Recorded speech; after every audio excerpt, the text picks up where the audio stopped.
안녕하세요. 김기동 한자입니다.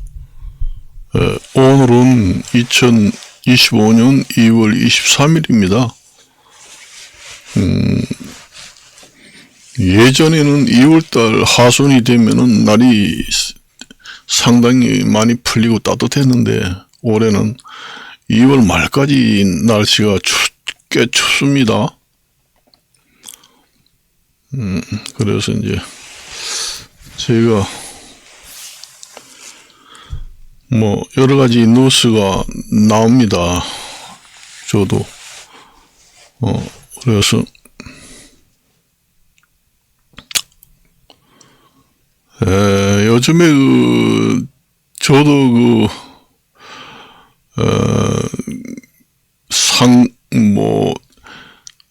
이발소를 할까 아니면 또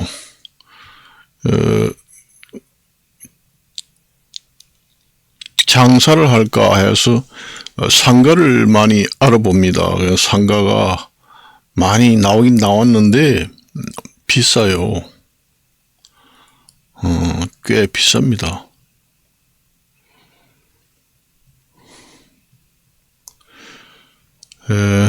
그게 이제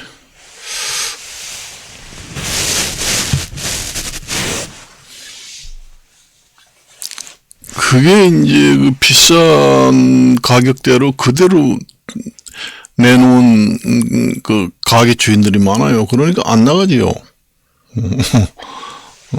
안 나가지요. 그 장사를 해가지고 가게세가 충분히 나오고 이익이 나와야 할 텐데 가게세는 떨어지지 않고 예전대로 받으려고 하니까 가게를 내놨는데 안 나간다는 얘기죠.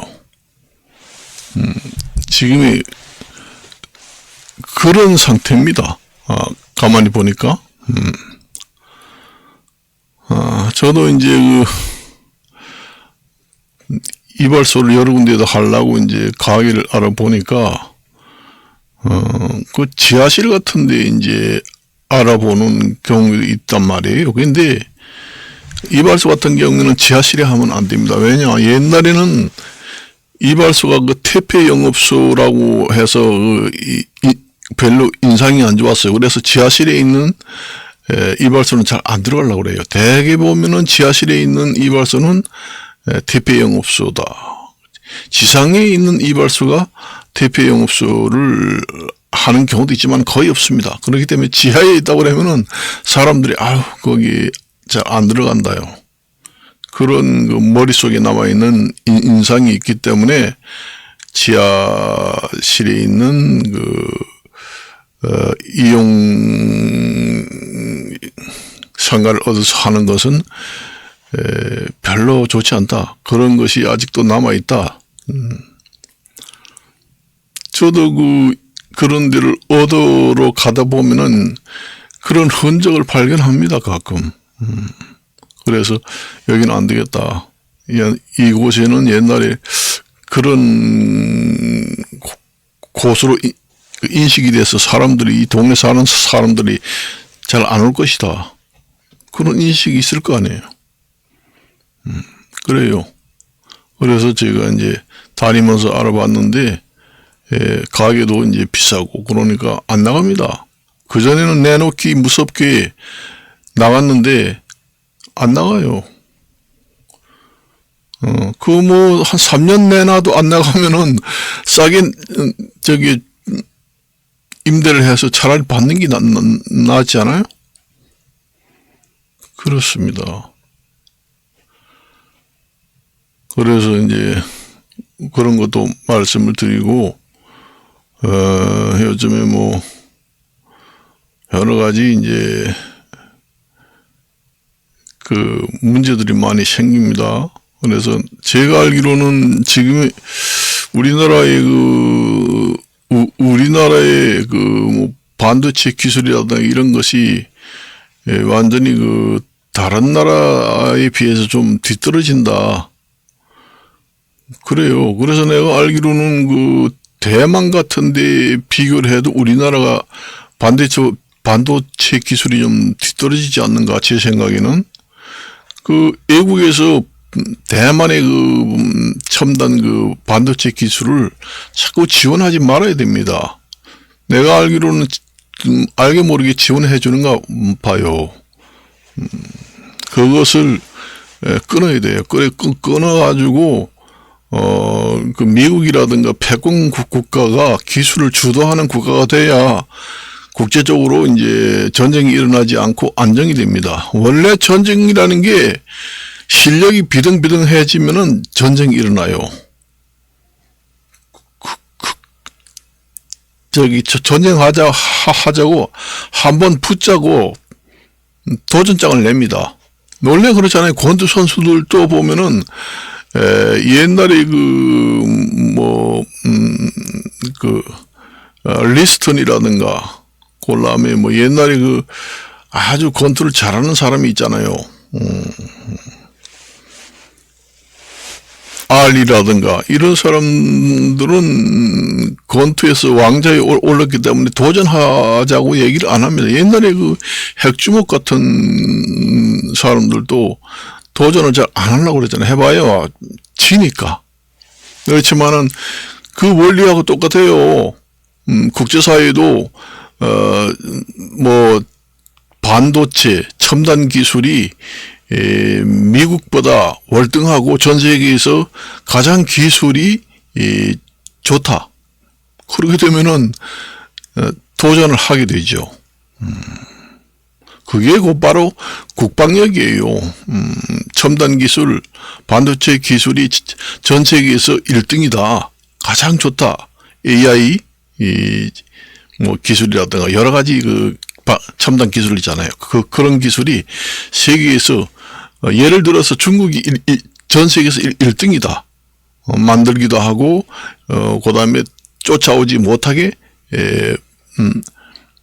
방패막을 치는 기술도 있고, 그렇다고 그러면은 중국이 전 세계에서 군사력이 가장 강하게 됩니다. 원래 그 첨단 기술이라는 게 그 국방력하고 직결이 돼요. 그렇기 때문에 그 첨단 기술이 세계에서 1등이라고 하면은 군사력도 거기에 따라서 1등이 됩니다. 그렇게 되면은 싸움을 한번 해보자.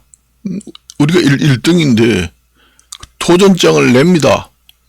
미국이라든가 러시아 같은 나라한테.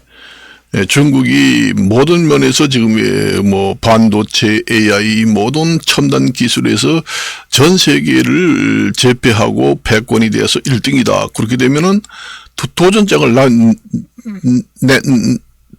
내요.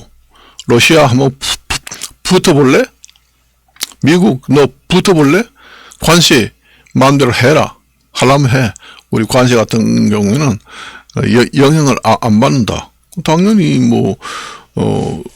전 세계에서 기술이 독보적으로 1등이라고 하면은 영향을 덜 받겠죠. 그래요. 이 세상에는 공짜가 없잖아요. 그 요즘에 그 우크라이나하고 러시아하고 전쟁도 그 우크라이나 전쟁을 끝내자. 그런데 미국에서 이제 히토류 광물을 50%를 달라. 그동안에 지원한 돈이 뭐 720 가까이 된다. 그런 얘기 하잖아요.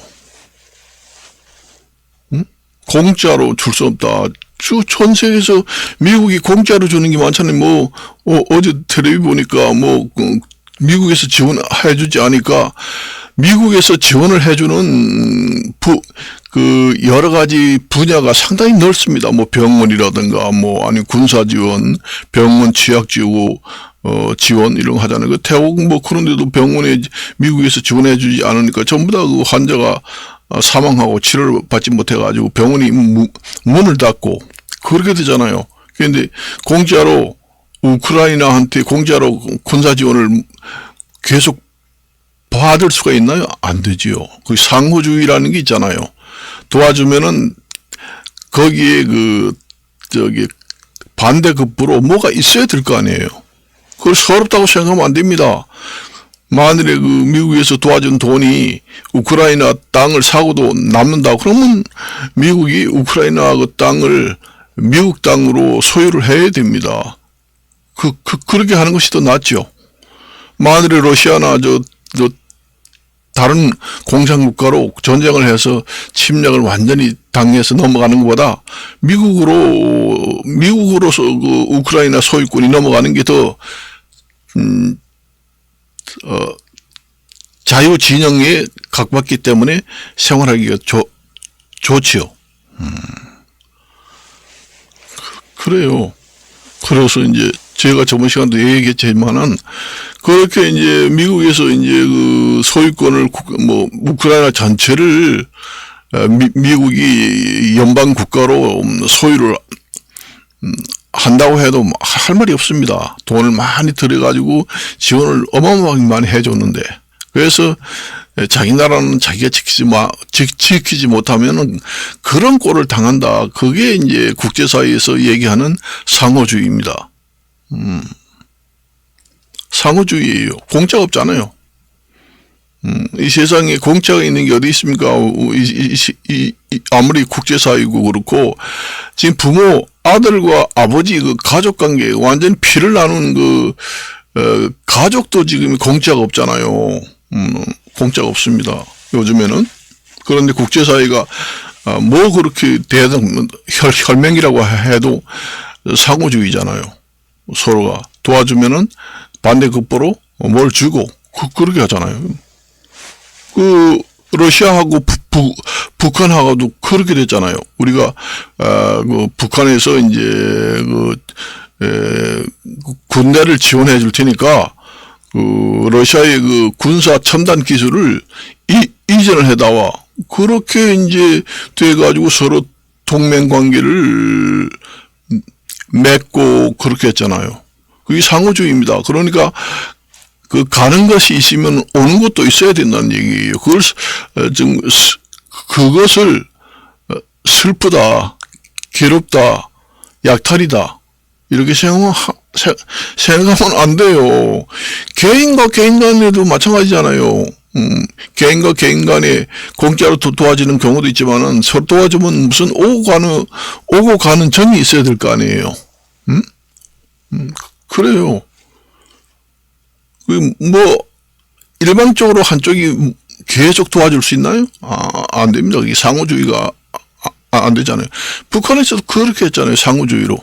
우리가 군대를 우크라이나에 파견해서 지원해가지고 전쟁을 승리로 이끌어 줄 테니까, 러시아의 우주 첨단 기술 아니면,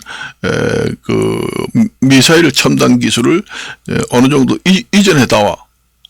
그렇게 해가지고 서로 이제 맞아 떨어지니까 이제 서로 돕고 협정을 맺고 하잖아요. 그런 원리를 생각하면은, 우크라이나하고 미국하고 관계도 그런 식으로 돼야 된다는 얘기죠. 미국이 지금 도와준 돈이 엄청나게 많다. 700 얼마 뭐라고 하는데, 그 정도면 우크라이나 땅을 사고도 남는다. 그러면은, 거기에 상호주의를, 원리를 정해서, 공짜로 지원하는 돈이 그렇게 많으니까, 국가를 전체를 사도 남는다, 돈이. 그렇게 되면, 국가를 미국으로 가져가거라. 그래서 미국 연방 국가로 소유해 하세요. 그렇게 하는 게 낫습니다. 러시아하고 전쟁을 해가지고, 러시아인데 완전히 침공을 완전히 당해가지고 완전히 다 뺏기면은 러시아 국가 제도의 국민이 되잖아요. 그러면 미국하고 러시아하고 비교했을 때 어느 나라가 살기 좋고 자유롭게 살 수 있는가? 미국이 더 낫다고 생각합니다. 부자 나라, 살기 좋은 나라로 지금 전 세계가 불법 이민자들이 미국으로 전부 다 모이잖아요. 그것만 보더라도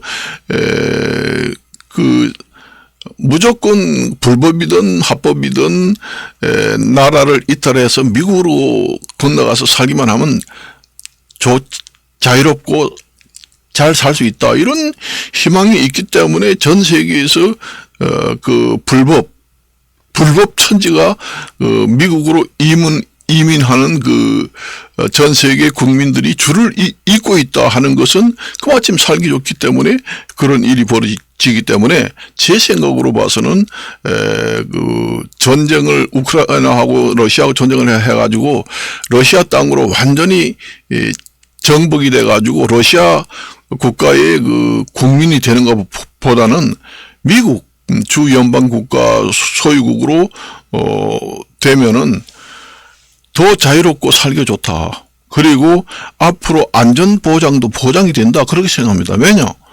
만일에 우크라이나를 미국이 완전히 국가를 전체를 연방 국가로 소유하게 되면은 그게 미국 땅인데 러시아가 전쟁을 일으켜서 그걸 침공을 하겠어요? 안 합니다. 하질 않지요. 그리고 자동적으로 미국은 나토에 가입하게 됩니다. 그거는 완전히 나토 지역이니까 그 지역이 그렇기 때문에 미국이 자동적으로 나토에 가입할 조건이 되는 거지요. 그래요. 그게 트럼프 대통령이 무대법 무지막지로 하는 게 아니라 정말로 탁월한 선택이다. 그렇게 봅니다. 저번 시간에도 얘기를 했지만은 탁월한 선택이다. 신의 한 수다. 그 얘기입니다. 그래서 우크라이나에서는 나라를 다 뺏어가는 약탈자 국가다. 절대로 서럽다. 이렇게 생각하면 안 돼요. 자기 나라가 능력이 없어서 자기 나라를 지키지 못하고 남의 나라의 도움을 받으면은 그게 결국은 그 나라에 예속되는 식민지 국가가 되는 겁니다. 그걸 아셔야 돼요. 근본이 그렇잖아요. 자기 나라는 힘이 없어서 어느 나라든지 침공하면은 다 뺏긴다 하는 이런 상태가 되어 있는데 도와주는 것만 해도 고맙는데 식민지가 되더라도 러시아로 식민지 되는 게 낫겠어요? 미국으로 되는 게 낫겠어요? 미국에는 나중에 안전 보장이 되잖아요. 왜냐? 미국에서 해방시킬 수가 있습니다. 나중에 우크라이나를 지금 현재는 주 연방 국가로 미국이 소유하지만은 한 50년 100년 그렇게 오래돼 가지고 이제는 러시아가 침공할 일이 전혀 없게 생겼다 할 때는 우크라이나를 다시 일개 국가로 독립을 시켜줄 수도 있습니다. 그런 영향이 있는 나라예요. 그 역사에 그런 일들이 있잖아요. 많이 있습니다. 그런 희망이라도 있지만은 러시아에 완전히 땅을 전쟁을 해서 다 뺏겨가지고 완전히 러시아 국가가 된다. 그럼 러시아에서 독립을 시켜줍니까? 안 시켜줍니다. 그건 100%는 안 됩니다. 그거는. 안 돼요. 그렇지만 미국은 원래 민주주의의 종주국이라고 할 수 있는 국가이기 때문에 우크라이나 국민들이 독립을 해달라고 시위가 일어나고 미국의 항의를 엄청나게 하고 그렇게 하게 되면 미국에서는 고려를 해본다는 얘기지요. 그래가지고 될 수도 있다는 가능성이 있다는 얘기지요. 그렇지만 러시아의 국가가 완전히 넘어가게 되면은 러시아는 우크라이나를 독립시켜다와 전혀 안 되지요. 그런 차이가 있다는 얘기입니다. 그런 차이가 있어요.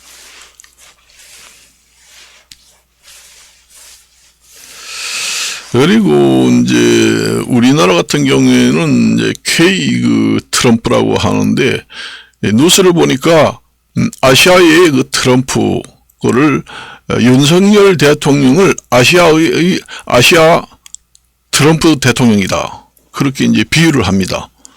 어제 뉴스를 보니까 아시아의 트럼프는 한국의 윤석열 대통령이다. 그렇게 얘기를 하잖아요. 왜냐? 계엄령도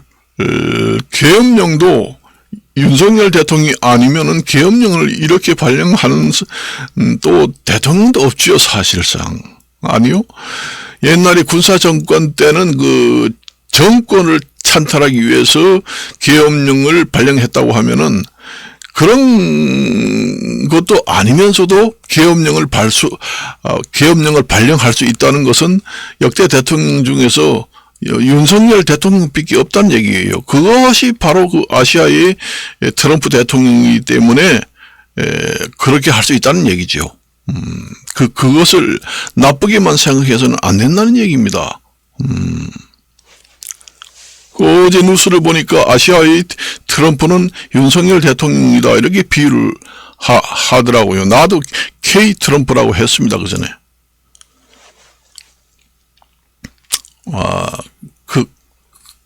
여러분들이 국민들이 그 다음 선거는 만일에 이번에 뭐 탄핵이 인용되든 아니면 기각이 되든 우리나라 다음의 선거는 국민들이 잘해야 됩니다. 왜냐?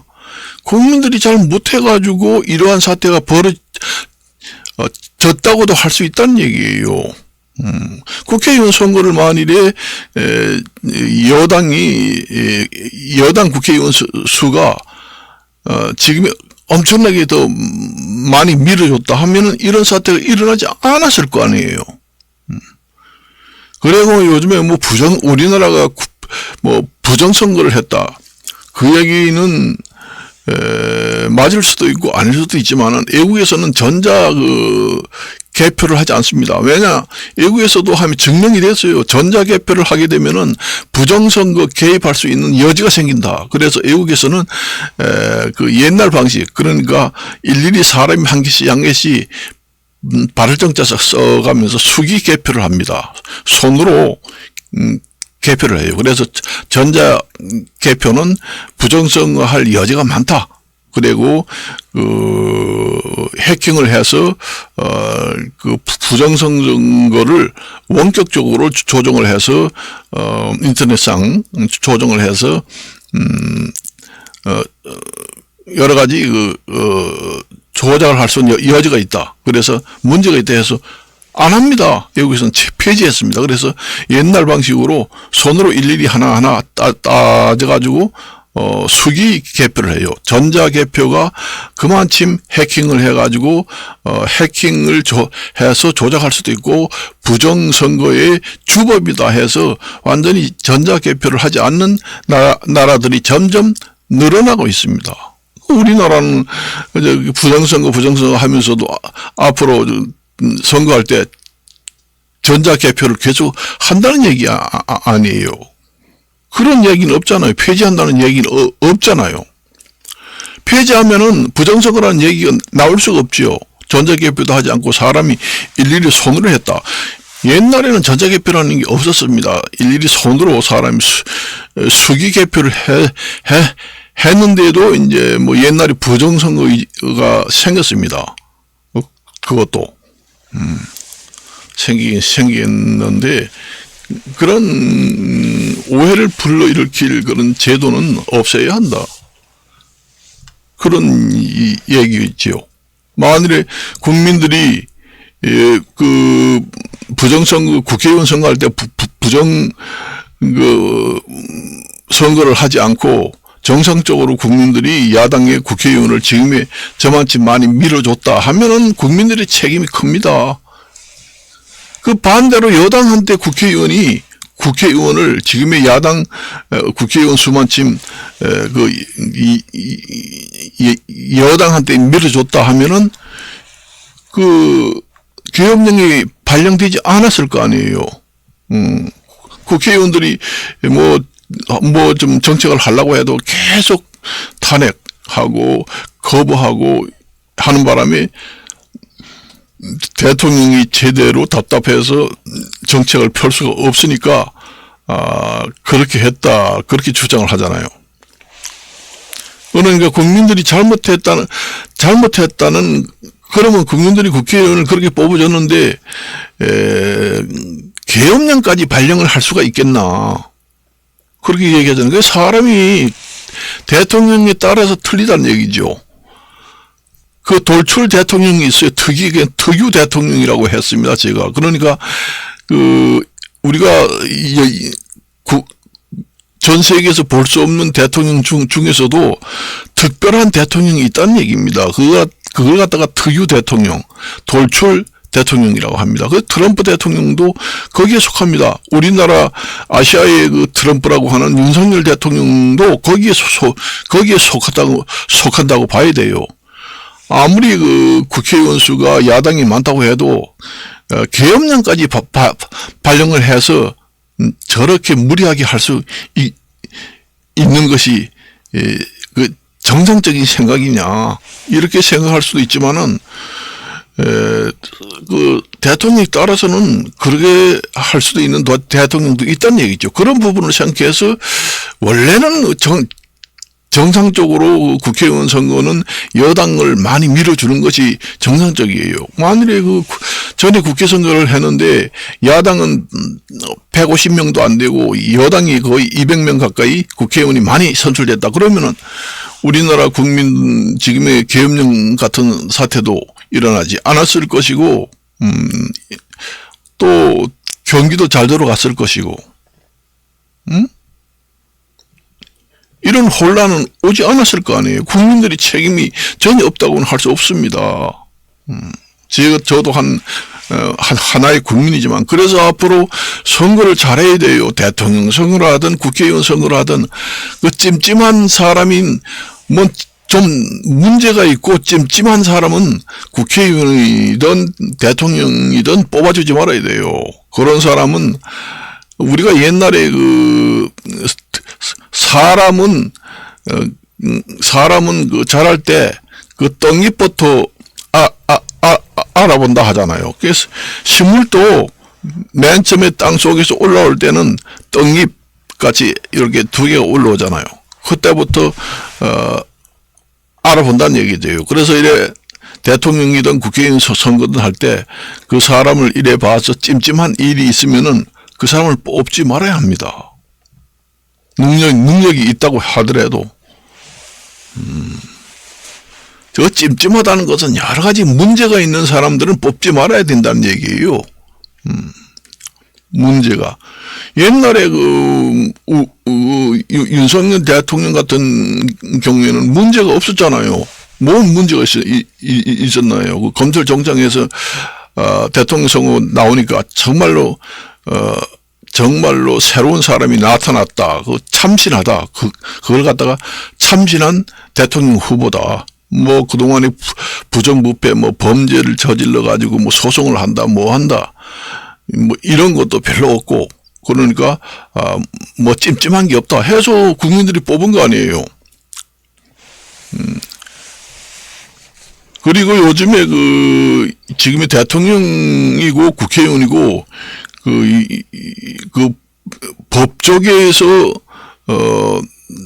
법조계에도 많은 좋지 못한 인상을 남깁니다. 만일에 지금의 윤석열 대통령이 율사, 그러니까 법조계 출신이잖아요. 법조계 출신 대통령들이 너무 많이 나온다. 내가 이제 식당에 가서 얘기하면은 율사, 법조계 출신 대통령들이 그렇고 그래. 이런 얘기가 많이 나옵니다. 그래서, 요번에 만일에 윤석열 대통령이 탄핵을 인용해가지고 완전히 면직이 된다고 하면은, 그 법조계의 앞으로의 정계의 앞으로, 좋지 못한 인상을 남긴다. 그 얘기입니다. 정계에 출신하는 법조계 사람들은 많은 타격을 받는다. 그 얘기입니다. 그 법조계 사람들을 뽑아서 대통령이 잘한다. 공정하게 잘한다 해야 법조계에서 나온 국회의원, 법조계에서 나온 대통령 후보, 그런 사람을 국민들이 한번 더 보게 되죠. 그렇지만 저번에 문재인 대통령도 법조계 출신 대통령, 요번에 윤석열 대통령도 법조계 출신 대통령, 요번에 다음에 대통령이 누가 나오는지는 모르지만은 또 법조계 대통령이 또 나오게 되면은 그 법조계 대통령이 윤석열 대통령이 지금의 만일에 인용돼서 탄핵을 당했다. 그러면은 법조계 출신 대통령에 대한 인상, 좋지 못한 인상을, 고정관념을 남기게 돼서 국민들로부터 좋은 지지를 받지 못하는, 그런 상태가 생긴다. 그걸 아셔야 돼요. 법조계 출신도 거기서 거기지 뭐, 만날 해봐다 그래. 그걸 국민들이 그런 좋지 못한 인상이 머릿속이 박힙니다. 우리나라 역대 대통령 중에서도 법조계 출신 대통령이 꽤 많았지요. 군사정권도 있었지만은 민간인 대통령은 별로 없었고 그렇습니다. 원래 군사정권의 정부는 추진력이 좋습니다. 원래 군대 정신이 군인 정신으로 업무를 처리하기 때문에 옛날에 박정희라든가 이런 사람이 업무 추진력이 저돌적으로 가장 강력하다가 군인 정신입니다. 그런 것이 있어요. 그런 것이 있고, 제가 저도 이발사 자격증을 따가지고 노후 대책으로 이용사 자격증을, 그거 따가지고 있습니다. 그런데 이발사를 하고, 이발사 공부를 하다가 이발사 공부를 하다가 알게 된 사항인데, 전두환 대통령이 있을 때 이용사, 미용사의 구분이 확실하지 않고 애매모호하게 만들어 놔가지고 지금의 미용사 천국으로 됐다. 이용사는 점점 없어지고 이제는 완전히 소멸되게 된다. 그런 얘기를 하더라고요. 그래서 여기저기 가서 물어보니까 전두환 대통령이 있을 때 미용사도 머리 자르기라고 법조항에다가 집어넣었다는 얘기예요. 그래고부터 뭐 바리깡도 쓰고 그러는 바람에 완전히 미용사가 지금의 우리나라의 미용사 천국이 되고 이용사는 지금 사라져가는 완전히 없어지는 소멸되는 상태가 됐다. 그래서 그거는 제가 이용사 시험을 공부하고 하다 보니 알게 됐습니다. 그래서 전두환 시절에 그렇게 1980년대 이후부터 갑자기 미용실이 붕 뜨고 그 다음에 이용사는 완전히 사라져가는 그런 꼴이 됐다. 1980년대 전두환 대통령이 들어서기 이전에는 미용실은 거의 없고 이용사 천국이다. 그래가지고 이용사들이 돈을 많이 벌었다는 얘기죠. 이용사들이 돈은 크게 벌지 못하지만은 먹고 사는 데는 지장이 없을 정도입니다. 지금에도 그렇지만은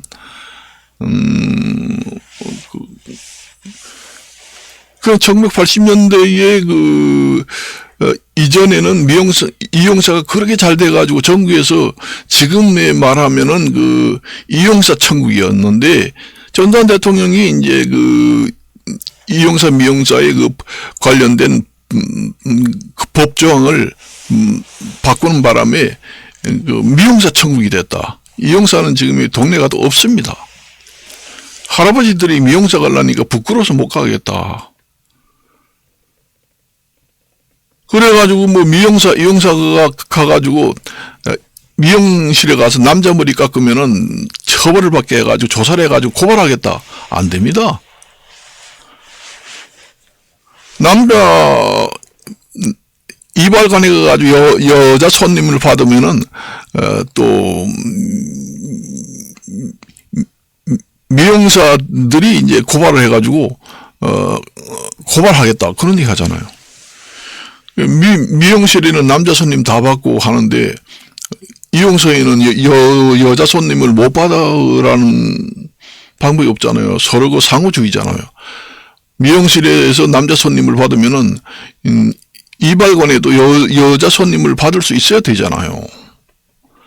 면허도 없는 게 어떻게 받느냐. 면허도 없이 받는 데도 많습니다. 수료증이나 있고 하면은. 그래가지고 지금에 보면은 그게 미용실, 이용실이 지금 저렇게 되어 있기 때문에 지금의 이발관은 사양길로 접어들고 미용실 천국인데 그 법조항을 만들어서 전부 다 없애고 능력만 되면은 미용실이든 이발관이든 다 손님을 남녀 다 받아라.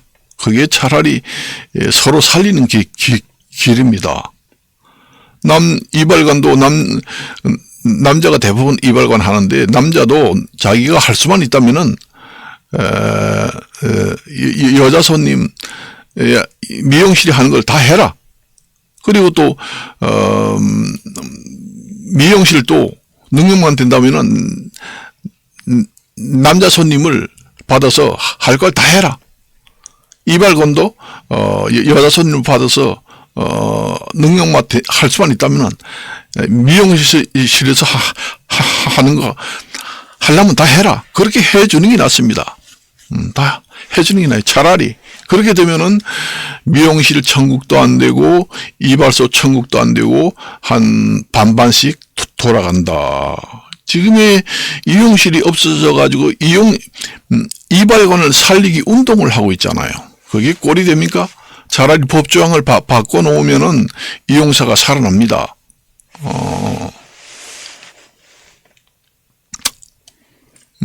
그런 얘기 하더라고요. 80년대 전두환 대통령 시절에 이용사, 미용사 관련되는 법조항을, 그걸 이제,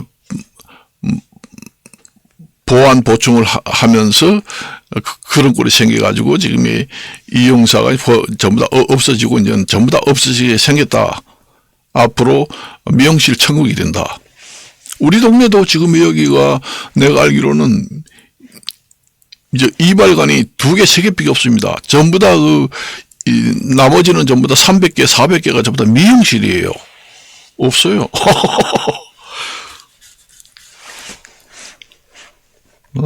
그런 꼴이에요. 그래서 전두환 시절에 의과대학교 정원제, 그 다음에 이미용 관련 그 법조항을 다시 또 만들고 그러는 바람에 여러 가지 문제가 많이 생겼다. 그런 얘기를 하더라고요. 나도 몰랐어요. 이런 얘기를 하지 않으려고 했는데 나도 이용사 공부를 하다가 알게 된 내용입니다. 옛날에 지금에는 이제 미용실에서 면도를 못하게 하잖아요. 아니 여자 미용실에 가는 사람들이 옛날에는 여자만 갔거든요. 여자가 수염이 안 나잖아요. 수염이 안 나는데 면도라는 거 할 필요가 없잖아요. 근데 요즘에는 여자도 미용상에서 면도라든가 왁싱 작업 이런 거 합니다. 그렇기 때문에 여자도 면도를 허용해야 돼요. 그러니까 이용실, 이발관, 미용실 따지지 말고 할 수 있으면은 남녀 관계없이 다 해라.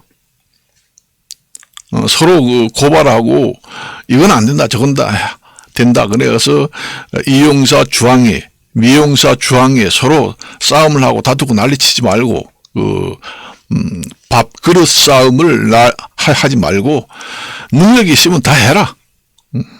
그렇게 해놓으면은 차라리 반반씩 생깁니다. 이용사도 살아나고 미용사도 살아나고. 지금 그게 시급해요. 그래서 요즘에 이용사, 미용사 시험을 볼 때 이용사 시험은 응시생이 없어요. 그래서 1년에 4번만 딱 봅니다. 그렇지만은 미용사 시험에 응시하는 사람들은 너무 많아가지고 넘쳐요. 그래서 일주일에 10번씩 봅니다. 그것도 너무 많아가지고 1조, 2조, 3조, 4조, 5조, 6조 이렇게 나누어가지고 봐요. 이용사 시험은 응시생들이 없어가지고 1년에 4번 봐도 충분해요. 그런데 미용사 시험은 응시생이 너무 많아가지고 1년에 4번 봐가지고 안 돼요. 그렇기 때문에 한 달에 한 10번 정도 봅니다. 매주마다 몇 번 시험을 봐요. 그래가지고 그것도 뭐 모자라가지고 1조, 2조, 3조, 4조, 5조, 6조, 7조, 8조, 10조 나눠가지고 오전에는 몇 조 이렇게 아주 뺑글뺑글 돌립니다. 뺑글뺑글 돌려요. 그렇게 해가지고 이제 봅니다. 그러니까 미용사 응시생이 너무 많아가지고 한 달에 10번을 보니까 이용사 시험을 한 3년치기를 한 달에 다 보는 거나 마찬가지예요. 그렇게 되어 있습니다. 그러니까 전부 다 미용사, 응시생들이 그렇게 많으니까 미용사 응시생들이 자꾸 배출해서 많이 나오잖아요. 그러니까 그 사람들이 창업을 하니까, 동네마다 미용실 천국이에요. 우리나라 미용실 천국입니다. 그리고는 이제 이용사들은 없어요. 없습니다. 이제 이용사는 이제 이용사 제도라는 거는 이제 없어질 것으로 생각합니다. 그러면 이제 미용사만 이제 놔두든지 이용사 제도는 없애버리고 차라리 그 전에 자격증 가지고 있는 사람들만 이제 자격증을 인정해가지고 하게 하고 그 사람들이 죽으면은 이용사 시험은 폐지하는 게 차라리 낫습니다. 그렇게 하려면은 그렇게 하면은 누가 이용사 시험 볼 사람이 없잖아요. 전부 다 미용사 시험을 보기 때문에 미용사 시험 하나만 보면 되잖아요. 그러면 미용사에도 이제 시험을 이제 면체 시험도 집어넣어 가지고 보면 되잖아요. 그러면 이용사, 미용사 따지지 않고 이제 미용실 천국이 되는 겁니다. 그러면 거기서 다 깎으면 되지요. 다 깎으면 됩니다. 옛날에는 미용실이라는 게 별로 없고 미장원이라고 아득한 옛날에는 미장원도 없고 이발관만 있었습니다. 이발관만. 그래서 여자나 남자나 무조건 이발관이 가서 머리를 딱 깎았어요. 옛날에는 여자 머리는 길잖아요. 기니까 머리를 깎을 기술이라는 필요 없어요. 머리를 길러가지고 댕기머리를 하고 머리 닦고 이렇게 다니면 되거든요. 여자들은 그렇게 하고 머리가 워낙 길면은 이발소에서 길이만 뭉덩뭉덩 잘라줍니다. 이게 너무 길어가지고 엉덩이 밑에까지 쭉 내려와가지고 걸어 다니는데 발에 걸린다 할 정도면 반을 뭉덩 잘라줍니다. 아니면 집에서 가위로 잘라요. 그렇게 해가지고 여자들은 평생 동안 머리를 안 깎고 살아도 돼요.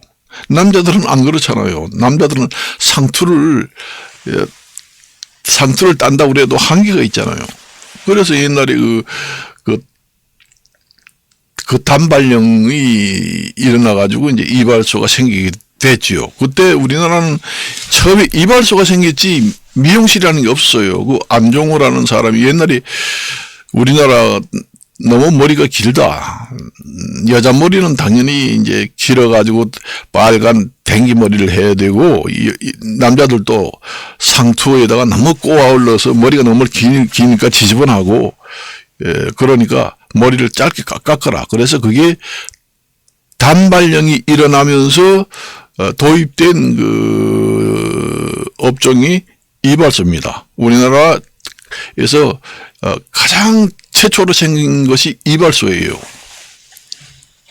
옛날에는 이발소밖에 없었어요. 그래 나중에 이제 미장원이라는 게 나와가지고 이제 미장원이 그때는 지금처럼 이렇게 생겼죠.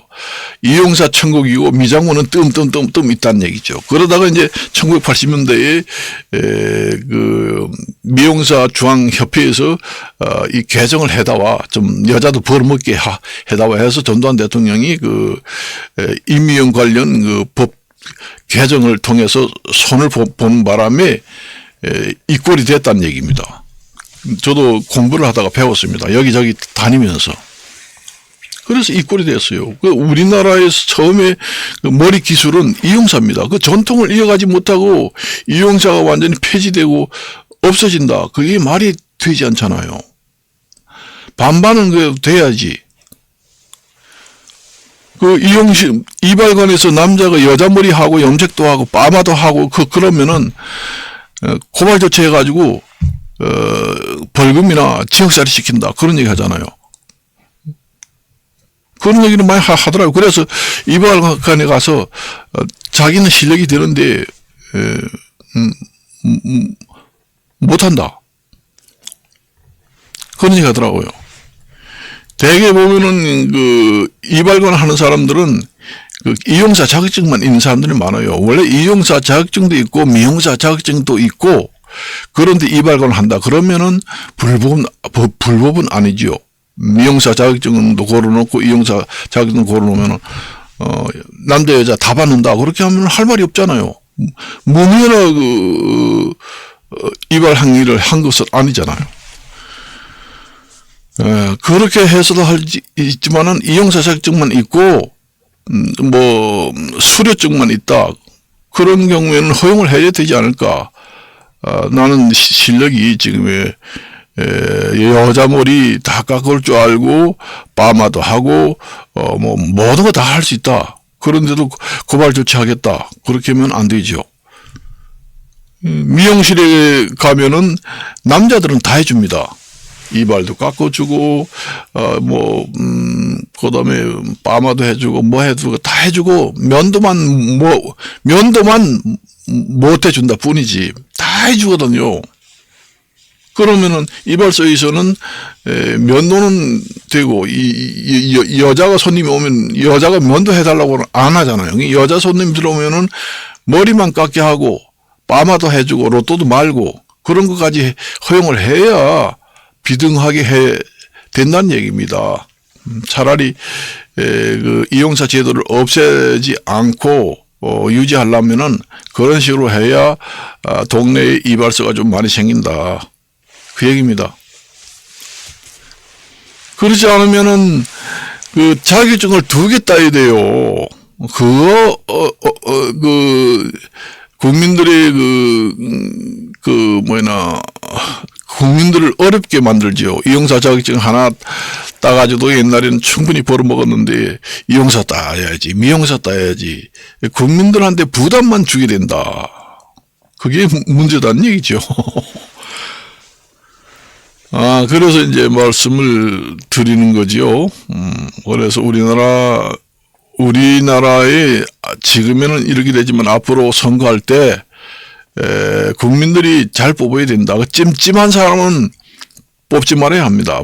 문제가 많은 사람은 뽑지 말아야 돼요.